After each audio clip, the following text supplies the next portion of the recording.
அனைவருக்கும் வணக்கம். சற்று முன்புதான் மகளிருக்கு 1000 ரூபாய் வழங்கும் உரிமை தொகை திட்டம் குறித்து ஒரு குட் நியூஸ் வெளியாயிருக்கு.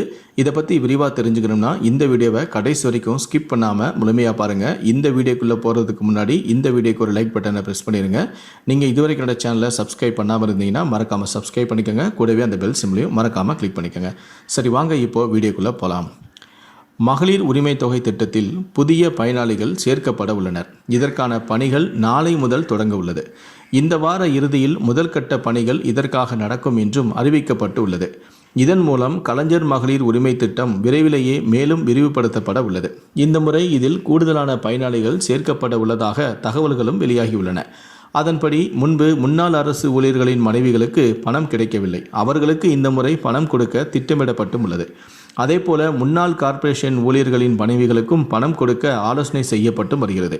இந்த திட்டத்தின் கீழ் புதிய பயனாளிகளை சேர்க்க விண்ணப்பங்களானது ஜூன் 2வது வாரம் வழங்கப்பட உள்ளது. ஜூன் 4ஆம் தேதி, அதாவது நேற்று ரிசல்ட் வந்ததால் தேர்தல் விதிகள் தளர்ந்துவிட்டது. அதனால் அதற்கு பின்னரே இந்த விண்ணப்பங்கள் கொடுக்க முடியும் என்பதால் விண்ணப்பங்கள் கொடுக்க திட்டமிடப்பட்டும் உள்ளது. இந்த திட்டத்தில் கடந்த ஜனவரி மாதம் கூடுதலான பயனாளிகள் சேர்க்கப்பட்டனர். அதேபோல இதுவரை விடுபட்ட பெண்களுக்கும் பணம் அனுப்ப முடிவு செய்யப்பட்டும் உள்ளது.